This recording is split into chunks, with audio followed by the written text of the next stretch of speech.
Hello and welcome to the Wolves Report on Ryan Leicester, and thank you for joining us for episode 79, where tonight we will analyse the Spurs match and analyse the player performances, talk about financial fair play in the Premier League after Everton's 10-point deduction, take your questions and look ahead to Monday night's 8 p.m. kickoff against Fulham. Hope it's been a nice week or so. We've all been basking in our glorious injury time win against Tottenham Hotspur. And to talk us through that game, we have our club captain, Mr. Mark Knock. Unfortunately, Tyler is unable to make the show this evening. Send our best wishes to Tyler, and hopefully he's back on the show soon. Knocky, captain fantastic. Talk us through our fantastic win where we beat the mighty Tottenham Hotspur 2-1. It was definitely I was there day, wasn't it? Because it was a phenomenal experience. Look, I mean, 3 minutes in, I was absolutely fearing the worst. I thought we were going to get a bit of a pasting. They looked a really good side. I mean, the goal they scored, you can pick holes in it. We pick holes in every goal, but sometimes you kind of have to just put your hands up and say it was a really well worked goal, some fantastic football, and they moved us around. They played through us. They found the space down the wide positions, and they scored a really good goal based on fantastic movement. So at that point, I'm a little bit nervous. I think for the first kind of 4 or 5 minutes after that as well, they had a real semblance of control on the game, and you know, you're sort of fearing the worst. You're almost in damage limitation at that point. But we just started getting a grip. We just started getting hold of them in midfield. I thought Lamina and Gomez started just biting a little bit in midfield and shutting down the space, and we just grew into the game. They started going a little bit deeper. And I think after about 25 minutes, I felt that Wolves were in full control. They weren't creating a great deal. There was a couple of opportunities. Lamina had a good strike. And then moving into the second half, Hwang should have scored. You'd expect him to in the form he's in. But we just started building a little bit. But I never really got the feeling we were going to score. It just didn't look like it was coming. And to be fair, I'd have been really proud of them anyway, because against a good side, injuries or not, Spurs are still a very, very good football team. So to perform like that against a team who would have gone top if they'd have beaten us, I thought it was an outstanding display. But we brought on Sarabia, and I've been one of his biggest critics. I don't think we've seen anything out of him, but it was probably the best substitute performance I've ever seen. I mean, the cameo from, 10 minutes? And the goal he scored was just phenomenal. The run to cut across, the ball from Cunha, the touch with the outside of his right boot, which is his weaker foot. And then, it's not an accident where he's landed that ball. It's absolutely intent, because you can see him follow the ball all the way down onto his left foot, and he absolutely rifles it into the net. And after that, I'm thinking, just take the point now, because we did this at Sheffield United. We scored late, and then we ended up going a little bit gung-ho, got caught out and bang. But they were like a pack of wild animals after that goal. They were hunting them down all over the pitch. They were smashing into tackles. They were chasing Spurs. Spurs had gone. They'd absolutely gone. And I don't think it would have mattered if Gary O'Neill had told them to drop back, if he'd have told them to hold for a point, because they were just going for the throat at that stage. And we won a free kick. Doyle, real smart thinking to curl one out wide. The first touch from Sarabia is outstanding to put it into his path.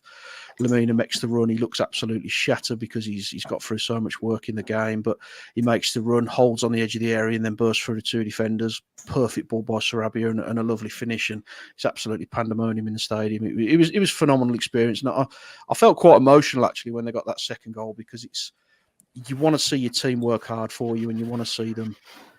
You want to see the effort first and foremost, but when they play like that and they get their reward at the end of it, and see the celebrations with the manager, the substitutes tearing across the pitch, and just absolute chaos in the ground. It was a really, really fantastic experience, and I was really proud of them. It was a great day.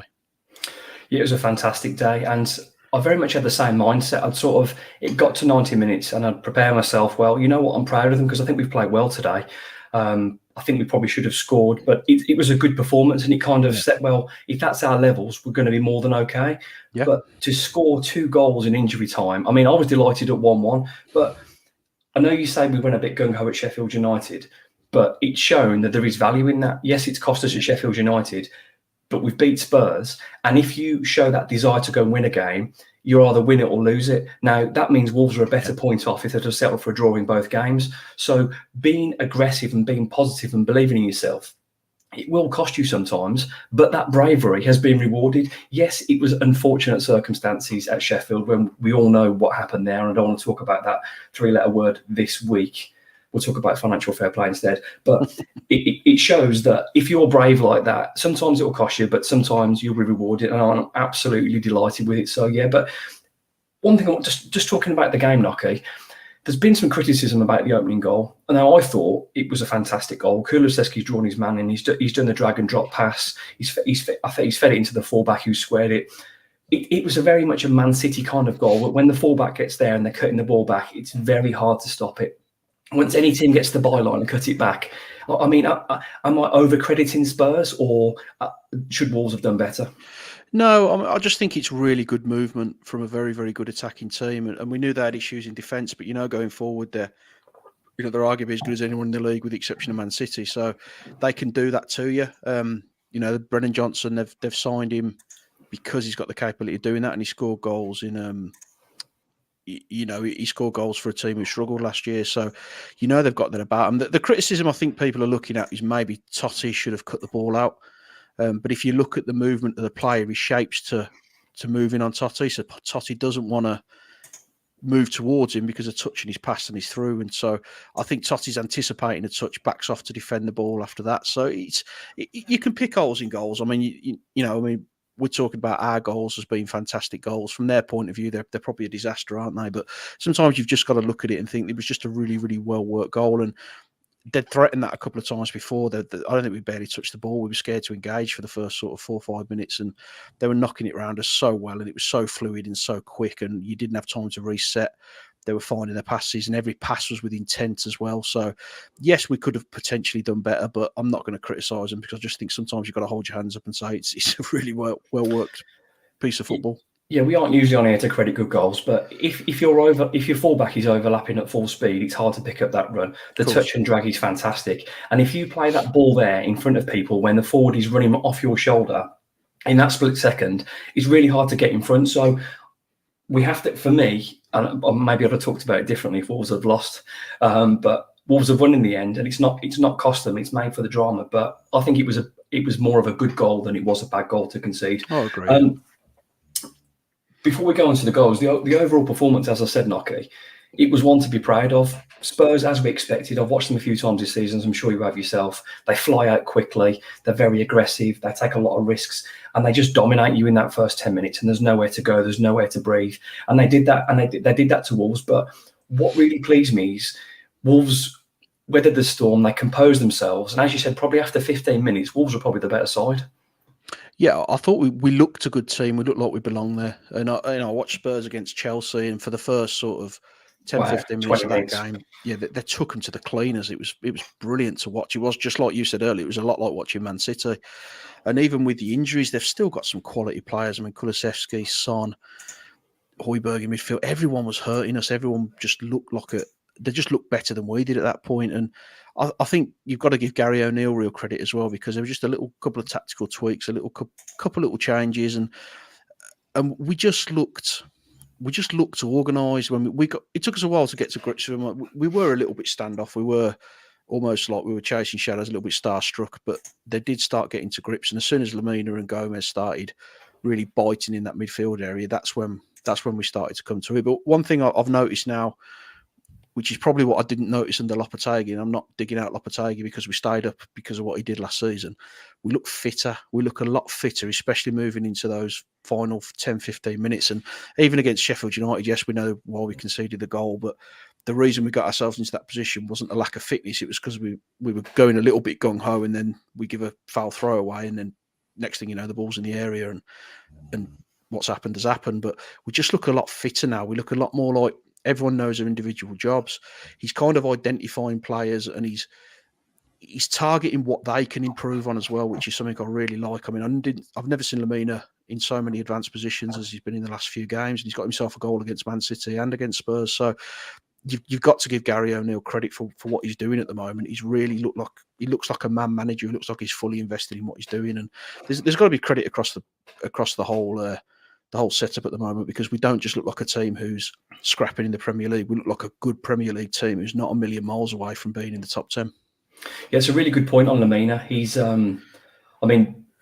For those who watch or are interested as well, we've recently launched the Wolves Report website, and I give Mario Lemina and Sarabia 10 out of 10s. Now, that might be stretching a bit, but it's the opening article of our new website that hosts all the different formats of the podcast. But I think Mario's performance of blocking, stopping, I saw him running with the ball. I saw him clattering people. His distribution was good. And to score a winning goal, you could see when he was plodding up the pitch. And I mean plodding, he looked like he was gassed. His foot was down. And it literally, if he hadn't got the ball, his next stop was just stopping. And the way he's forced himself in to score that goal, I mean, I love that guy. And I know you love him as well. He just... Yeah, you know what? He's not the most blessed midfielder, but what he does, he's very good. The way he's physical, he controls it. And him and Joe Gomez, the way they start to dominate a midfield, regardless of who they're playing, with probably the exception of one or two teams, it's a real sight to see. Yeah, I mean, you say he's not, he might not be blessed. I don't think there's many better than him in his position. And, we'll talk about midfield. Is he limited? If you play Harry Kane at right back, you're not going to get a great performance out of him. You play your players in the positions where they're best suited. And the job he does in midfield, we are such a better team when he's playing and when he's linked up with Gomez as well. And Gomez, that honestly, I have no idea what that kid eats for his breakfast because he never stops working. His ball recovery, his ball recovery, he's nasty, he's horrible, he snaps in, he just doesn't stop running. Even if the referee's blown, he's making sure he's getting a little flick on the defender before the ball goes away. He's just the work rate in that midfielder. And you're right, he was absolutely plodding to get forward because he'd given so much in that game and he worked so hard. And there was just nothing left in the tank, and he was giving everything he got to get there. And that's all you want to see from your team. If you lose a game, but the players have absolutely given every drop of energy they've got left, then you're always going to go with them. And the celebrations from him in the end, you can see what it means to him. And the players seem genuinely happy to be at the football club now. They seem like they want to be here. It feels like almost a little bit similar to when Nuno was here. And I know it's because we're winning football matches now, but I never felt the link with Bruno. I never felt that. I never felt the connection with him and the fans.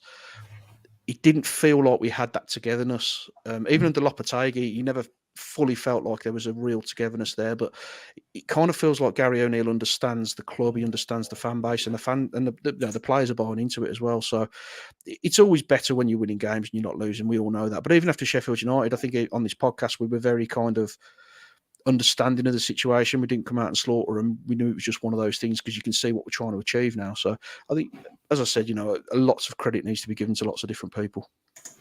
As we know, the show is recorded live, and I get a live feed of all the comments from Facebook and YouTube. So thank you for your contribution. I get on as many as I can, insults, tactics, occasional compliments. Mark's made a really good point here.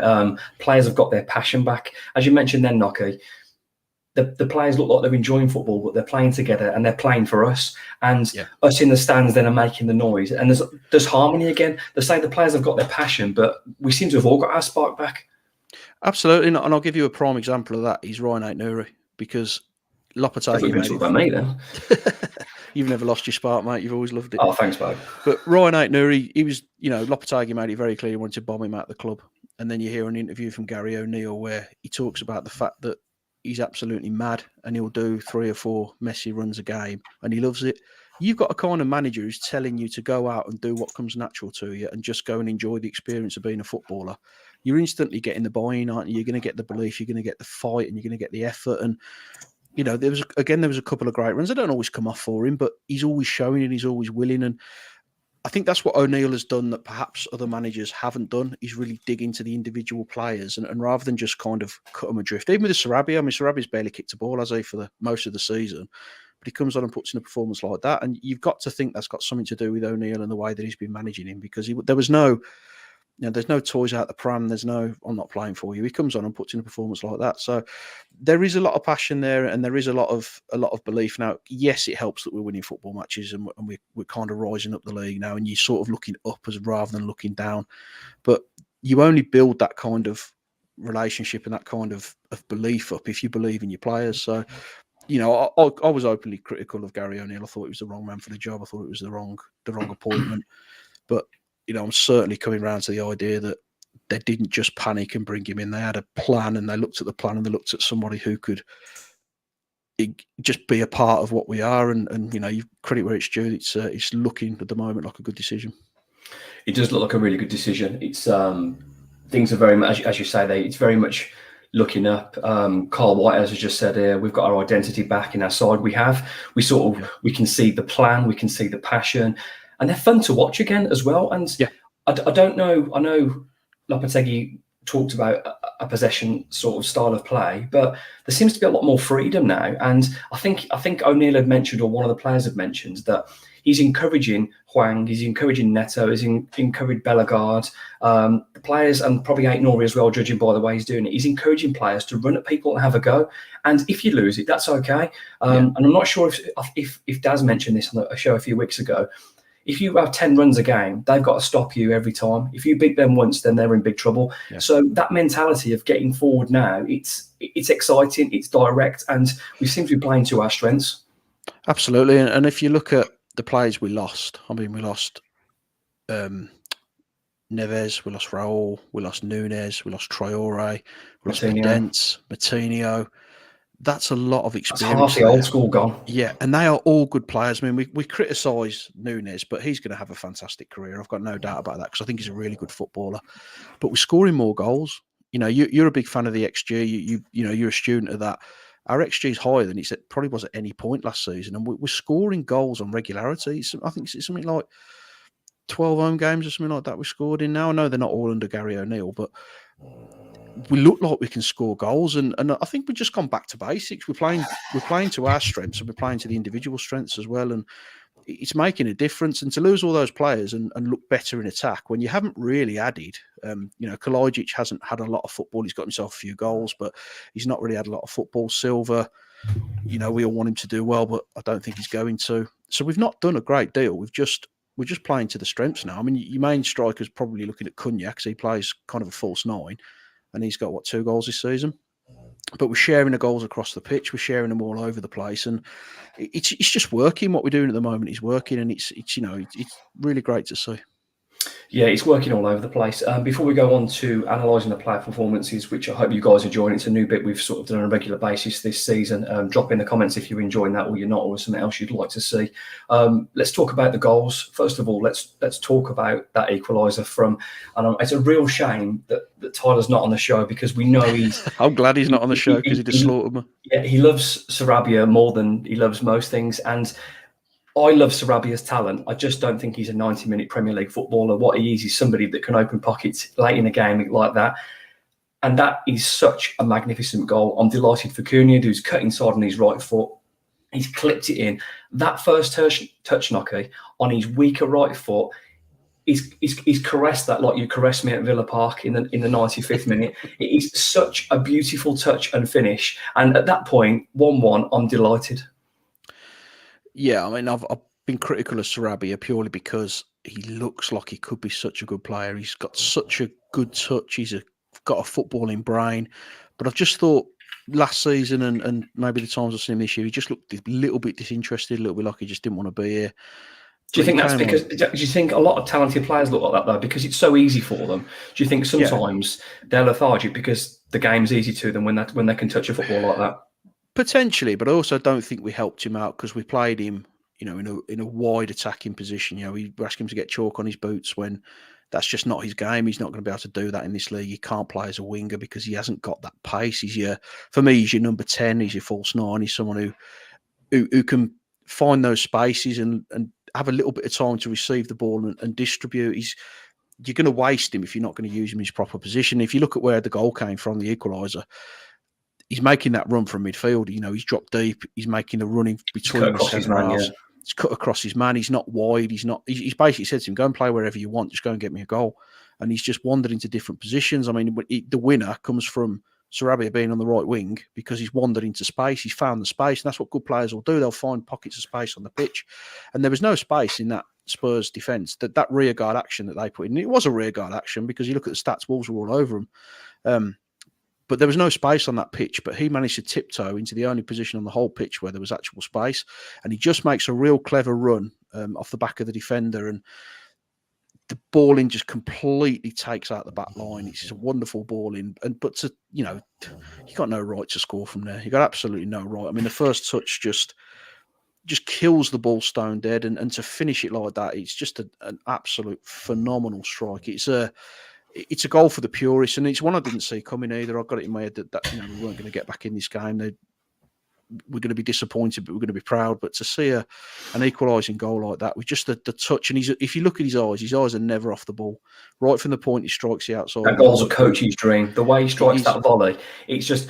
My dad always taught me not that I was the best volleyer with the ball, not that I was the best footballer, but volley the ball at the lowest points of the ground when it's coming down that you can, and that was technically brilliant. You don't play for the clubs he's played for and be a Spain international if you're not a good footballer. He clearly is a talented footballer. People have mentioned it's giving Gary O'Neill a headache for the game at Fulham. He may come in, he may not. I see us going with a 5, but we'll talk about that. But after that, Nocky, 1-1, Molyneux's buzzing. We've got what we deserved. Well, we've at least got a point because we deserve something out of this game.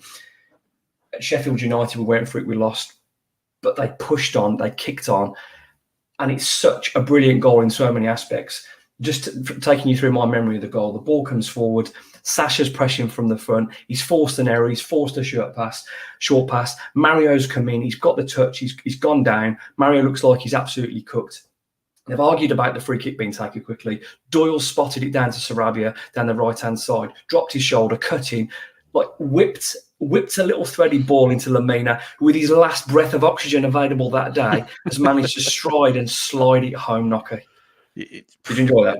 You don't need me to talk after that, mate. That's exactly a perfect synopsis. But it was, and this is where the quality of Sarabia comes in, because I think there's probably only Sarabia or Cunha could find that pass, because it's such a difficult ball. I think so many players will be tempted to just bend one into the box and see where it lands. But it's such a good pass. It's deliberate. It's absolutely deliberate. The weight is perfect. The run from the mean is perfect.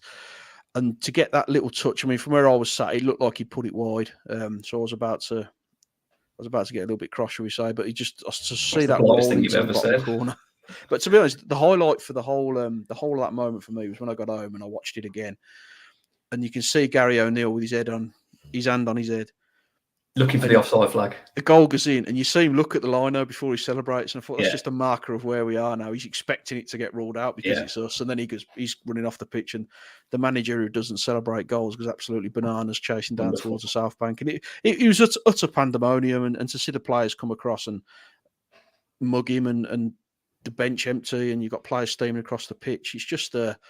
It was just a great moment for us, and it's why you go to football, isn't it? You don't go to football because you expect to win. You go to football hoping you're going to win, and if you want to follow a team that's going to win your games and see nothing but wins, and you're definitely watching the wrong club if you're following Wolves. So those are the moments that you live for. Is those when they've earned it as well. It's not a smash and grab. It's not no, by no means it's not. It's not something that you've just somehow managed to win the game. You've got a result that you deserved, but it's not something that really feels like it happens to us. So yeah, really enjoyed it. It's definitely one of the highlights of my time supporting the club. Probably definitely the height of the G-ball era so far. In that game, before we go on to the players, Wolves 17 shots to Spurs 6, 4 on target to Spurs 2. Wolves had 3 clear-cut chances in the game to Spurs 1. Wolves 11 corners, Spurs 3. Looking at that, Spurs, I think their keeper made 2 key saves. So statistically, it was clear that Wolves were the better side. But as we've seen in some games, you don't always deserve what you get. But Wolves were very, very good value for that victory in the end. Although in absolutely glorious circumstances. And just before we go into the player ratings, I think that does more for Wolves winning like that than it does. But if you beat Spurs 5-0, you're absolutely buzzing and bouncing around. But to score 2 goals in injury time, I mean, to break that record for a team that's losing the most in a Premier League game ever, to win a game. I mean, I know they put it the other way around and Spurs to be winning the game and then lose it, and they put it on Spurs. But Wolves have broken a record, and that speaks to where Wolves are at the moment. The belief is absolutely there. You are listening and watching episode 79 of the Wolves Report with club captain Mark Knock and myself, Ryan Lester. Let's go through the team, Knock, before we go on to some other areas. Jose Sarr, what did he really have to do apart from pick the ball out and one late save? It didn't really have anything to do. He can't do anything about the goal because, as we said, it's good movement from Johnson to get ahead of the defender and to finish it. There was a couple of moments. There was one where Johnson got through late on and I think he cramped up and tried to chip him. And then there was a good save. I think it was from Lo Celso after they got himself into space with Kulusevski. Other than that, I don't really remember him having to do anything. Everything he did well. his celebrations for the winner were outstanding. So for me, it was a really good, simple performance. He's had much more difficult days at the office than that. We'll group them together this week, Nocky, but Maximilian Kilman, Craig Dawson, and Toti Gomez, 3 footballers who are all very good at very different things. One is an ultimate stopper defender that manages to tackle and had absolutely everything. He's bagged Son, he's bagged Haaland. One who seems to be quick and doesn't get skinned in Toti. And Max, who's just the silkiest centre-back, it just glides around, chipping balls over the top. We found, whether it's a fluke, whether it's brilliant, Wolves have just come across a back 3 that just works, that if Tyler was here, he wouldn't have been having that at the start of the season. And we probably wouldn't either. But it just works. It does work. And like you say, they're 3 very different players and they complement each other. I mean, there's a great video on Twitter of the ball landing on Kilman's head and him just running across the pitch with the ball balanced on his head. I don't know any other centre-half that can do that. They just complement each other well. And I think Kilman in particular is much better when he's got 2 centre-halves around him. He just looks more comfortable. He looks like he's got a little bit more time to play. But you've got Dawson hitting diagonal balls. He's hitting 40, 50-yard balls the way Cody used to do it from that position. And Toti he's a cult hero, isn't he? Because he's an absolute definition of a player who just wants to play football. He works his socks off. He's got a little bit of quality. A fully Portuguese international now as well. And congratulations to him as well, because that is he's come from grasshoppers. He's come back to Wolves and now he's got himself into the Portuguese national team. And he deserves that place as well, because you can't criticise his performances. Anything that we've done this season that's gone awry, you can't really point fingers at him, because he's solid at what he does. And I don't know where his career is going to go, but if you look at him at this moment in time, he's a player who's earned the shirt of Wolves, and he deserves to keep that shirt because he's absolutely working his socks off. And I think the fans love him as well. He's got a real feel of a cult hero at the club, and there is a little bit of quality there. There was a moment in the second half where he brings the ball out of defence, and then there's a couple of quick one-touch passes to free out Nuri down the left wing. So he can play football, and he's a real athletic, strong, powerful lad. He doesn't get beat. He doesn't get done for pace.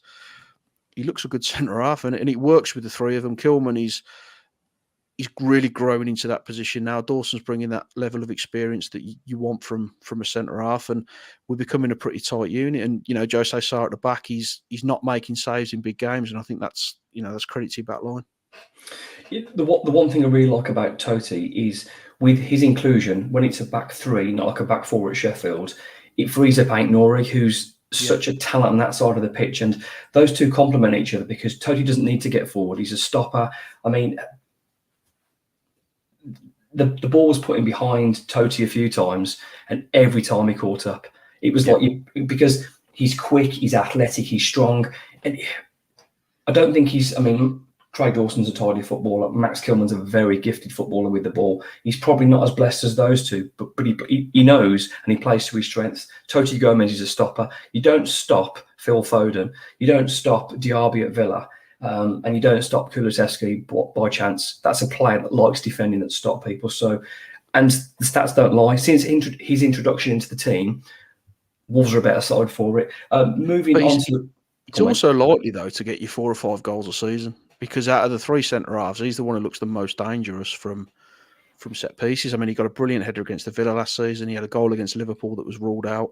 He looks like a player who can score your goals. So he earns his shirt. I mean, we spent 15 million on Santiago Bueno, and he can't get anywhere near the team. I know there's been a few fitness problems, and maybe he gets in next week because of the suspension. But his shirt, he's there because he's earned that shirt, and that's credit to him, especially with the journey he's been on. Moving on to the wing-backs, Nelson Semedo and Ryan Aït-Nouri. I thought Nelson had a really good game. Nelson, for me, he's very good in the midfield and defensive third. However, there's still a little bit left to be desired for a £35 million footballer when he's up in the final area. But what he does defensively, and has done for the last season and a half, he's become a very, very good stopper. Nelson hasn't been skinned recently, and I'm really pleased for him. I've always been a Semedo fan. I really like him, and I agree we need a little bit more from him in the final third. But when he first came, he was vulnerable, and that was one of the things that Barcelona. Probably one of the reasons I got rid of him is because he got beat, and he got beat with regularity, whereas he's not doing that now. He's defensively very sound, similar to Totti in the sense he's got the pace to get himself out of trouble. And I think if he could work on his finishing, he's similar to Ait-Nouri, really. I mean, Ait-Nouri, as we know, is brilliant going forward and relatively solid going backwards. But the positions that both of those players have got themselves in, they should probably be on 3 or 4 goals each this season because they've had those chances.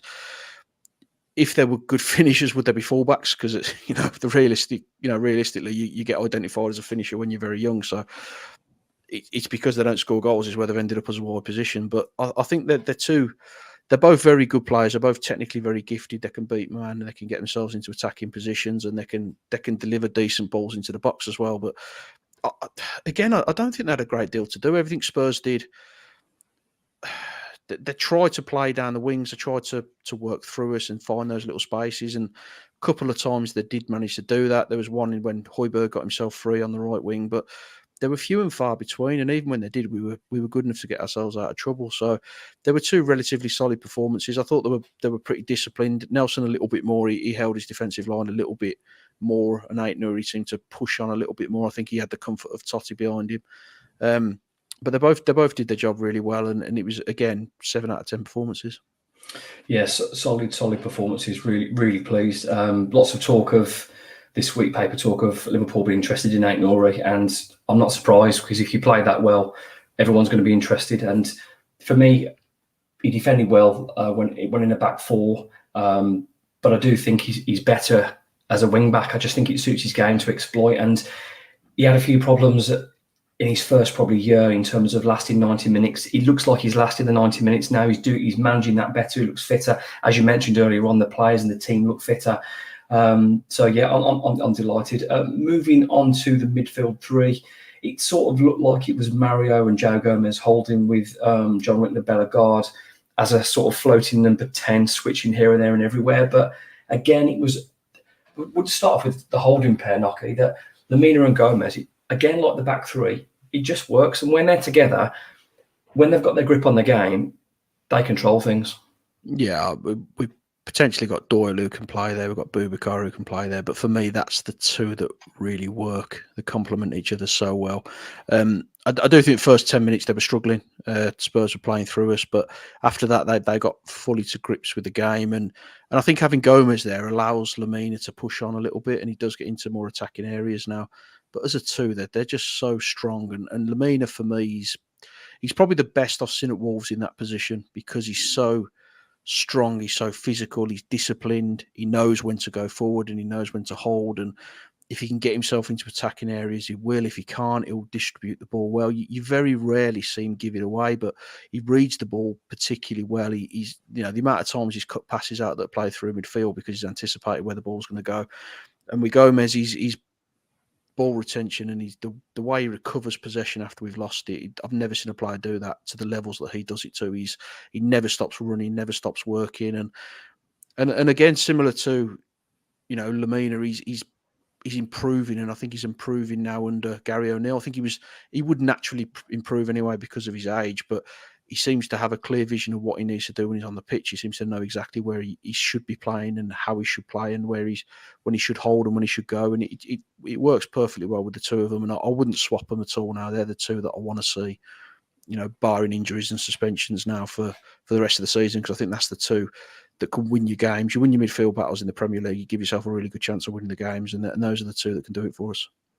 Moving on to Bellegarde, who I think his decision-making and corners weren't the best, but the way he travels with the ball to give Wolves something different from midfield, I think there's a fantastic footballer in there. That drop of the shoulder, he's tenacious, he's busy, he carries the ball very naturally into space, he's deceptively quick, he just sort of glides past people. I think there's a fantastic player in there, Nocky. Now, I'm not sure where he was playing and I think that's a compliment to him because he'd pop up wide, he'd pop up centrally, and if you're playing fluid, that's a nightmare for the opposition, but great for us. Yeah, I mean, the corners in general were absolutely atrocious. I think we seemed like to be going for the near post, didn't we? It seemed like it was an instruction. I think the first time we put the ball past the near post, we created an opportunity from it. But everyone, even when we swapped corner takers as well, we couldn't beat the first man. Which is one of the most frustrating things in football when you can't beat the first man from a corner. But yeah, Bellegarde was popping up everywhere. He was kind of similar to Sarabia when he came on. I don't think they had a set position. I think it was go and find some space on the pitch and be fluid. And that's what football is now. You're not a centre forward, you're not a winger, you're not a central midfielder. You've got to be fluid and be able to anticipate where the space is going to be and go and exploit it. But you're absolutely right. He's deceptively quick and he does skip past people. He's got that level of arrogance that you need in a footballer to make it at the top level. You've got to have belief at this level. Absolutely. Got to have belief. And he's absolutely got that. So for the money we've got him from at this moment in time, he looks like a shrewd signing and a good investment for us. And I think he's only going to get better, isn't he? You can only see him improving and getting more goals. And when he settles into the team, because he's not had a lot of football at all at Wolves through suspension and injury. So I think when he settles in, he's going to be one of the first names on the team sheet. Moving on to the front two and giving you a well-earned sip of water and a breather. Hwang Hee-chan, probably not his best game in a Wolves shirt, but what I would say about Hwang, if he doesn't score, obviously you don't notice him a lot more because he does his best work in the opponent's sort of penalty box, but he pressed, he was aggressive, he tracked. He's, as Tyler said again, I mentioned Tyler a bit, Hwang, he's very, very good without the ball. He's a proper team player. He knows his job. He tracks, he works hard, he presses, he's aggressive. We saw that at Bournemouth. And so probably a quieter game for Hwang, but still a good team performance from him. Cunha, probably more lively. When he gets the ball, it's so exciting. Nocky. When he picks the ball up from a bit deeper, I thought him and Bellegarde were going to get each other's way a little bit, but it did seem to work. So I like Cunha, and surprisingly, he's picked up a position on the left-hand side to cut him with his right foot to set up a goal, which isn't something I really would associate or expect from him. But he's a bundle of fun, and if he could just add a goal or two more to his game, it'd be fantastic. But we saw at Man United, he looked like a completely different player from last season, and we didn't really see. We saw a few runs, but now it's almost every game. He picks the ball up, you know what's going to happen. You're excited. His teammates are bombing on, and they're all over the place. So the opponents are all over the place. So I thought Cunha was okay. Hwang was all right, but Nocky, talk about the substitutes. Talk me through Pablo Sarabia's 10 out of 10, 10-minute performance. I think just one more thing on Cunha. The pressure's off him to score goals because the players are scoring. So I think he had the fear last season. He was at number 9. He was going to go and score us the goals, and he wasn't able to do that. Whereas now he's picking the ball up from deeper positions. He's driving. He's running at players. He's beating players. He's chipping in with the odd goal, but it's not fully on his shoulders because the players are scoring, which I think's given him. I just think it's given him a little bit more belief that he can just go and play his natural game. In terms of Sarabia, yeah, absolutely outstanding when he came on. He didn't really have a set position. He just came on and influenced the game. And as we said, he tiptoed into space for the goal where there really wasn't any space, and he managed to find it. And then again, he anticipates the space on the right wing, and that Doyle's going to find him. And the first touch takes him away from the midfield, and he picks that pass. So he's a really intelligent footballer. I was absolutely convinced we'd sell him when we hit the January window. But I think now he's put Gary O'Neill in a position where he's got to have a look at him. The difficult thing is, where do you play him? Because at the moment, I'm not dropping any of those attacking players for him. You can't really put him in a midfield area, so you kind of, he's not going to start games, but maybe you'll get a little bit more time off the bench. Maybe just get a little bit more of an opportunity to show what he can do. Am I unfair in saying at this moment in time, Pablo Sarabia, Tommy Doyle, and Sasa Kalajdzic are all players at the moment we associate with impacting the game from the bench, and they're not starters? Yeah, because they've all impacted the game from the bench. I mean, Kalajdzic started and he was okay, but he didn't manage to influence the game when he started.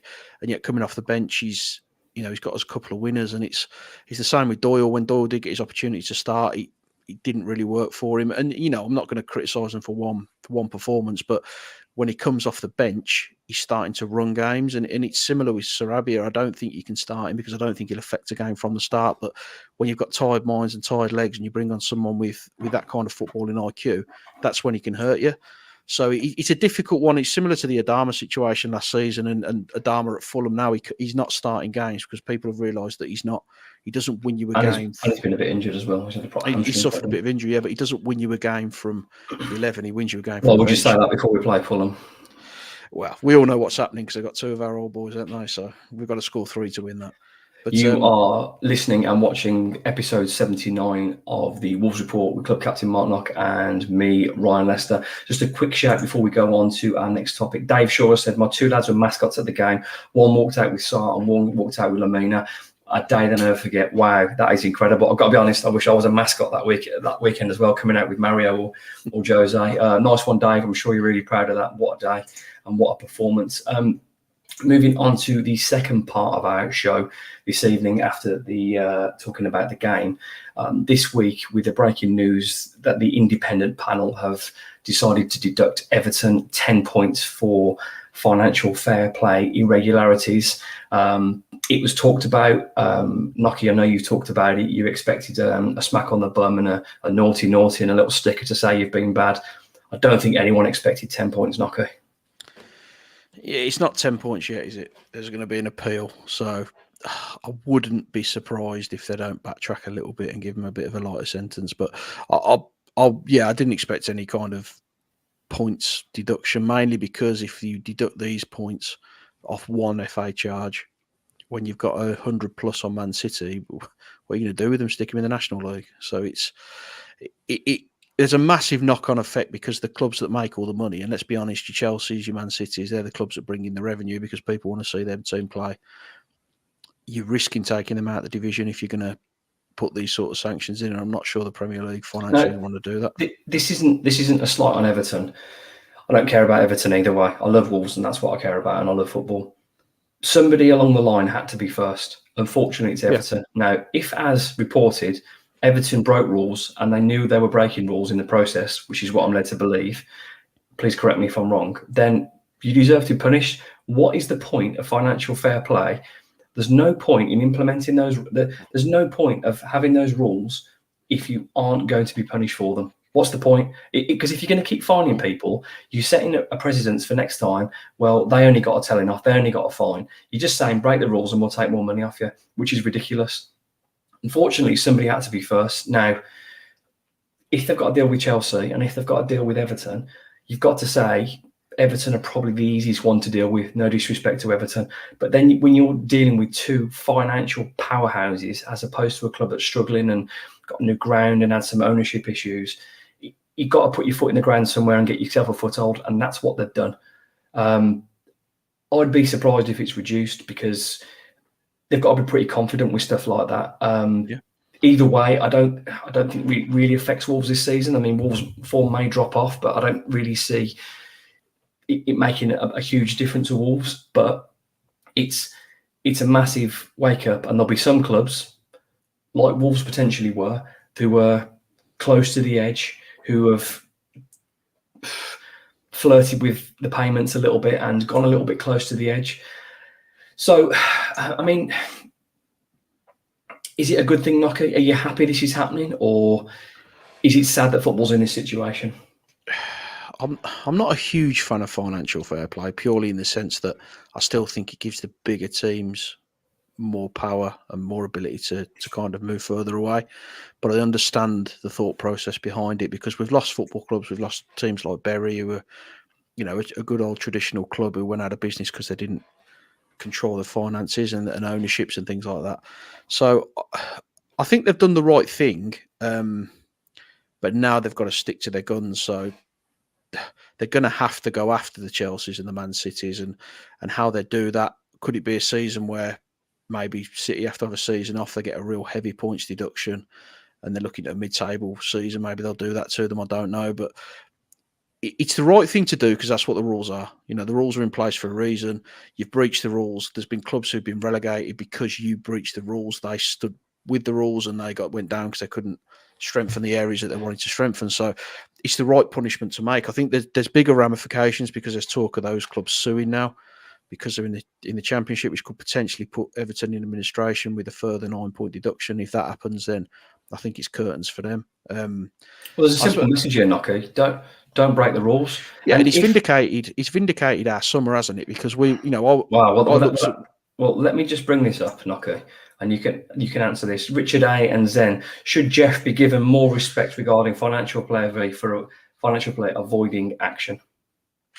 I think he has to. Yeah, I mean, I was critical of the summer because I thought we were absolutely sleepwalking into relegation with the business we were doing, but he's clearly realised that we were in a very, very dodgy situation, and we could end up in the position Everton were in. And you have to say it's a few things have fell into line. I think that the league is weak this year, so in a sense we've kind of not got away with it. I wouldn't say it's weaker. I'd say it's weaker than it was. Well, I think it's pretty weak. I mean, from Everton's point of view, we're 12 games into the season? They've had 10 points deducted, and they're not even bottom of the league. So I think you know that there's 3 teams at least in this division who are absolutely horrendous and we're going to get relegated. But then they made a decision that they were going to strengthen last season to give us a chance of staying up. We did stay up.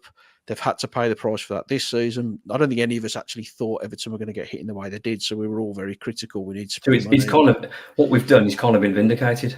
We've done the right thing. Yeah, he's absolutely done the right thing. He's identified a risk. He's been told by the Football Association in the Premier League, you're in trouble if you don't get this sorted.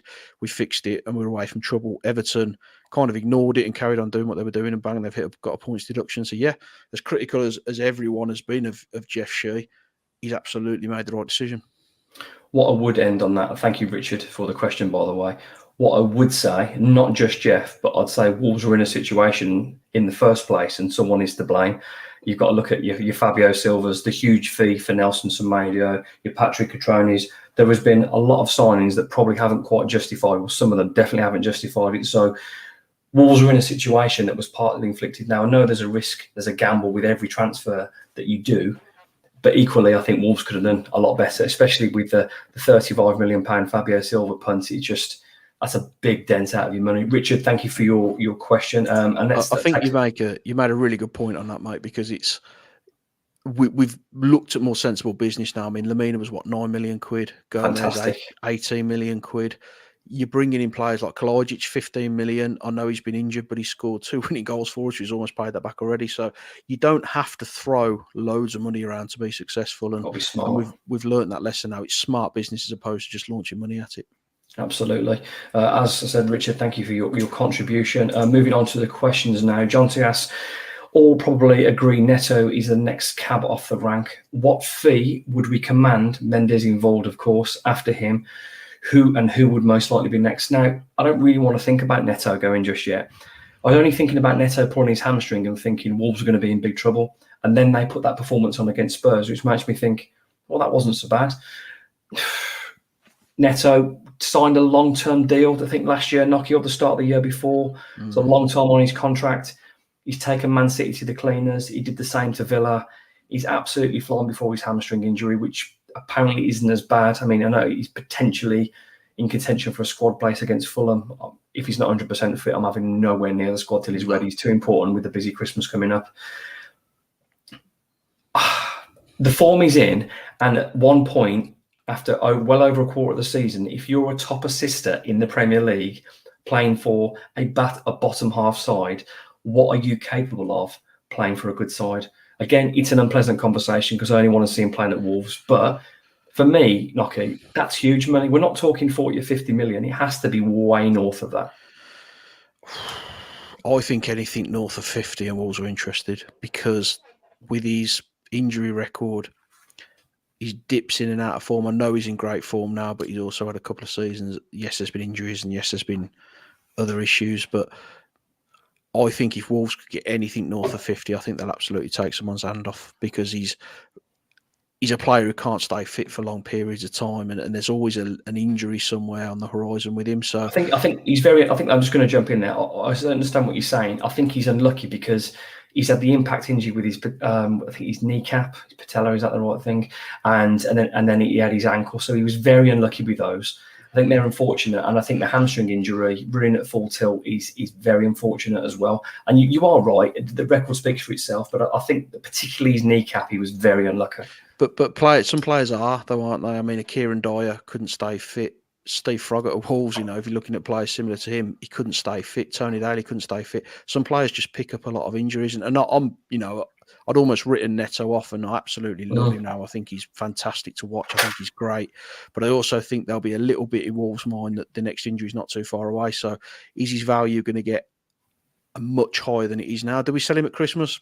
I don't think so, because I don't think you're going to get the best money for him, but if he has a good second half, I think in terms of value, you get for a desperate side, you would get the most money for him. But with another half a season of this form, then that may increase it as well. Wolves will be mad to sell at Christmas. They'll be absolutely mad. Yeah, I don't think they will. I mean, my point about you'll get more money for him, because I think you get potentially a bit of a bidding war, because I think there'll be 3 or 4 clubs looking at him. But you'd like to think we could get 60 plus for him. But I think anything over 50, I do think Wolves will be interested.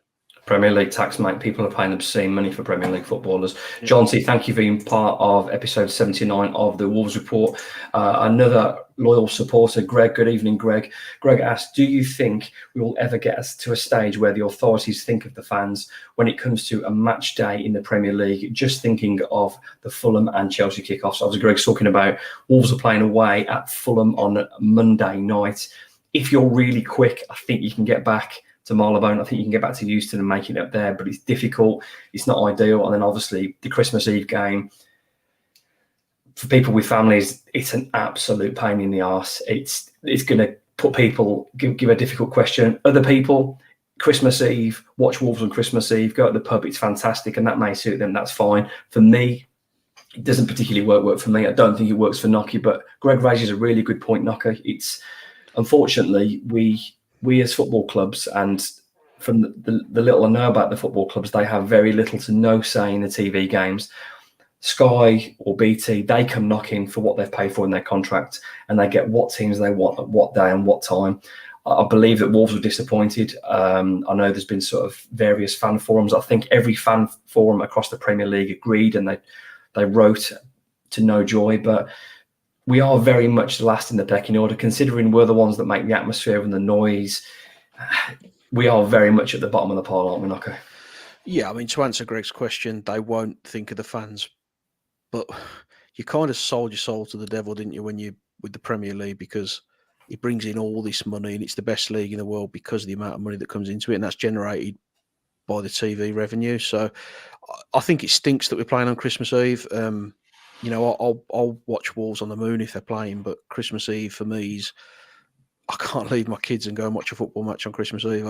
It's about family for me. Boxing Day is different because it's always been on Boxing Day. That's a tradition, isn't it? It's always been there, yes, so that everyone knows it's coming. But I've got 2 young children, and the idea of leaving them to go and watch Wolves is just something I can't contemplate. What time are we leaving them? At some point, you've got to put the family first, haven't you? So yeah, you're right. I think it's wrong. I don't think it's right that we're playing. It will suit some people. People have different circumstances, and that's fine. And that's fine. Yeah, and I'm happy. But people with families, it's putting people, and because we don't live in a sense of Wolverhampton, we're a bit more outside of the Midlands or in the West Midlands. It's harder. It doesn't need to happen, though. It doesn't need to happen. It's unnecessary. I think this is very much a trial run. They're putting their toe in the water. Fans have kicked up a stink. I know Wolves aren't happy about it, but we have to do as we're told, unfortunately. Greg, thank you for being a regular part of the Wolves Report. Jonah asks, with England playing like prime Derby County and Wolves looking at the table rather than down, what's more likely to happen? England winning the Euros or Wolves getting the Europe? I'll answer this one, Lockie. Wolves are doing great. I'm not going to get excited about dusting my passport off just yet. Let's 7 of the 10 games and we'll have that conversation. However, jumping into the subject of England, which I hate doing because I'm going to end up ranting for an hour, with those players, Harry Kane, Jude Bellingham, Declan Rice, Bukayo Saka, Jack Grealish, there are some fantastic footballers that should be going toe-to-toe with attacking football against any team in the world, but they don't. I mean, I watched tonight, I think they went 1-0 down to North Macedonia. It was 1-1 when I turned it off. Someone can message in the score now. What's more likely? I'm going to get shot for this. I'm absolutely going to get shot. But I think Wolves are more likely. I think England are more likely to win the Euros than Wolves finish in Europe this season. I just think it's a bit of an ask. it's way more realistic than I thought it would have been 5 or 6 weeks ago. But Jonah, I've got to say, I think it's more likely England. I mean, I've got to be honest, if Tyler and Nocky were managing England, I'd expect them to get to the final of the Euros this year. And that's no disrespect to Nocky and Tyler either. Mate, there's more chance of me growing an afro than either of those two things happening. So if one of them happens, will you grow your hair for 3 months? It'll still look like this. You won't make a one bit of difference, mate. Grow my chest hair if you want and plait that, but other than that, mate, I've got no hope. I think, can Wolves get into the Europe? It's not a fantastic league above us, but it'd be a hell of a punt for Wolves to get there. I don't think just look at the teams above. It's a big ask, isn't it? It's a massive ask, and as for England, I just think under Southgate, I don't see it. I think he's too negative. I think the football we play is handbrake football. There's other managers I think could win something with England, but no, I don't think either's going to happen. Just finishing off on that question, Jonah, and thanks for your contribution. I mean, I always try and be positive, or mainly sit on the fence sometimes. But what I would say about England is I can't believe how much talent they've got and how bland the football is. If there was a manager like, I'm not saying I want Bielsa, but a Bielsa just go at them. If you put your talent going forward against anybody, that team is going to outgun anybody. I genuinely believe that. I know that's not modern football, and Bielsa's a one-off for what he did at Leeds, which was great entertainment for a few years. But I think they've been massively undercooked and been forced to play a brand of football that doesn't suit the talent they have. But thank you for annoying me, Jonah, and thanks for your question. One last question before we move on to Monday's game. Bobby Smith asks, what is sweeter, Nocky, a Krispy Kreme donut or a last-minute winner over Spurs? What about 2 last-minute goals, injury time goals? There is nothing finer in the world than a goal in general. So a last-minute winner, there's nothing in the world better than that. I've said to you before, I've had 2 kids and I'm really proud to have had my children, but that feels so much better when you get that winner in the last minute. It just feels incredible. So those spontaneous moments. That's what you'll carry to your grave with you. So yeah, I'm a big fan. Looking for when your kids have their 18th birthday on there. I'm looking forward to playing this video. Which you said playing, to be fair, I might not see it. You have been listening and watching episode 79 of the Wolves Report. Mark Knock and myself, Ryan Lester. Nocky, Monday night, Fulham away. Craig Dawson is suspended. It's a big problem for Wolves. Also, João Paulinho is suspended for them, a player that Wolves were linked with. He's done tremendous at Fulham. He was very unfortunate that his transfer to Bayern Munich for 70 million-ish fell through at the end of the window. I don't know who's a bigger loss, because Dawson's key for Wolves and Paulinho is certainly key for them. But it's a problem. How are Wolves going to replace Dawson? If he's fit, I'd kind of like to see Bueno come in. Santiago Bueno. I think we spent 15 million on this guy, so there's got to be something about him. I think I'd be tempted to kind of put him in the centre of the 3, because I think that's probably the least disruptive. Position. Yeah, and I'll keep Totti where he is. I'd move Kilman and he could play slightly to the right of Bueno. That's what I'd like to do. The only other option we have, I know we've talked about this on the group chat with Tyler as well, but the only other option we had is you could bring Doherty to right centre back and move Max to the middle. Now, I know it was against Blackpool. I think he'll do that. And that's because Matt Doherty's playing. He's played international football this this break. He's been getting games through the season, so he's the match-ready defender. Now, that's probably a very attacking move, because it almost pushes you to a back 4 and pushes Nelson, and maybe Doherty and Semedo can switch. But defensively, that is vulnerable, because you've got someone as solid as Dawson coming out, and then you're going far more attacking with someone that probably isn't as good a defender. Yeah, I mean, for me, I'd put Bueno in, because I do think if Adama doesn't play, I don't know whether he's fit or not. Fulham haven't got huge amounts of pace, and I think pace is what will probably hurt Bueno. He did look very good in attacking areas when we were. He was a threat, wasn't it, Ipswich? Yeah, he was a threat, yeah. And at some point, you've got to give him a go, because you haven't signed him just to never see him again. My head does tell me that Doherty will come in, because I think it's the easier move to make. It's a player who's he's proven and match ready, Premier League hardened. He's good to go. Moving to the other end of the pitch, Steve Lees asks, if Neto is fully fit v Fulham, do we start him or stick with the same side or same forward line that played Spurs and keep him as a very useful option from the bench? I'll start off this one, Nocky. Neto has been so good. I just don't think it's worth any risk whatsoever. If he's fully fit v Spurs, one, I'd be very, very, very surprised. But equally, anyone coming back from a hamstring, I don't think you can start them. I think you need to ease them in with 15, 20 minutes just to blow the cobwebs off, because a hamstring's a horrible injury. You come back too early from that, and that's you gone for 6 or 7 weeks again. And you do it too badly, you need surgery. So if he is fully fit, which is the question, I mean, the temptation then, Nocky, is just to go for it and go with the 4, but I'm not sure I want Totti and Kilman as part of a back 4. And I mean, if Tyler's texting me now, he'll be telling me something terrible if that's the back 4. But if Neto is fully fit v Fulham, no, because I think you have to change it, and I think it worked too well. I think he comes on as as you say, Steve, a very useful sub. Would you say that's fair, Nocco?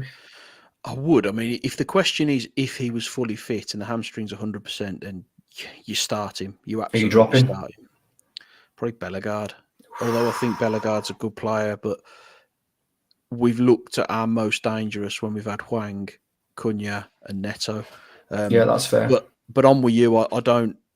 It's a hamstring injury. We're moving into a really cold period. It's going to be cold over the weekend. There's going to be snow, and we need Neto. Christmas is so busy. There's home games against Burnley coming up, and we need him fit for those kind of games. I don't put him in the squad, if I'm being completely honest, because I know that he may be fit, he may be able to be a part of it, but it's a hamstring injury that can go south really quickly. So for me, unless you are 100%, and even then I'm giving him no more than 20 minutes at the end of the game, I just don't think it's worth the risk. Even if you lose this game, but you get Neto back for a Christmas where we could potentially pick up a few points, I'd rather do that. I just don't. I think it would just be an unnecessary risk to play him.